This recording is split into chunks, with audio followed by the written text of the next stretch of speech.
In this video, I'll be going through the pedigree of the fictitious family, the Dracula family, from my baby cousin's favorite movie, Hotel Transylvania 3. So, to start off, the main characters in the movie are Count Dracula, who's a vampire.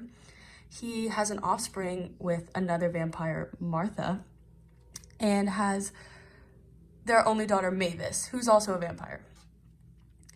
Then she falls in love with Jonathan, who's a human, and they have an offspring, Dennis, who is also a human. So I thought this was interesting that she had a son that wasn't a vampire. So in the pedigree shown below, as you can see, this is Count Dracula and his wife, Martha, who passed away in the movie, or before the movie.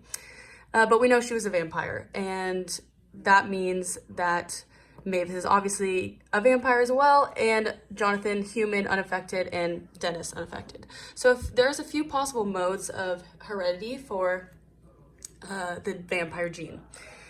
First, the vampire gene could be autosomal recessive.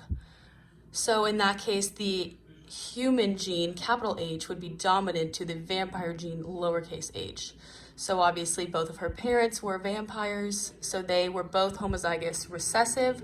That would make her a homozygous recessive as well.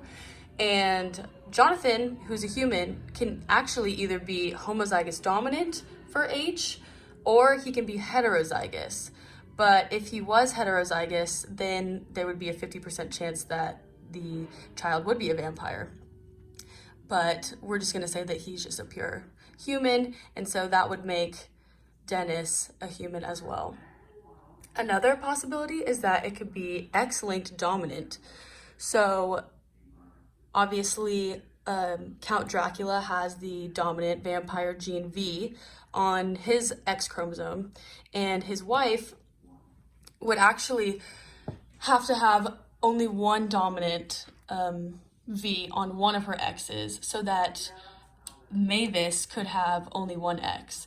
It's impossible for this situation to be X-linked recessive, because then Mavis would have to have both of her X's have a V on it, and that would make Dennis, her kid, having 100% chance of being a vampire. So since he's not, we know that it can only be X-linked dominant, and that Mavis only had one copy of the dominant vampire gene on one of her X's, and the X that she passed down to Dennis was the X that did not have the vampire gene on it. And there it is. There's the Dracula family.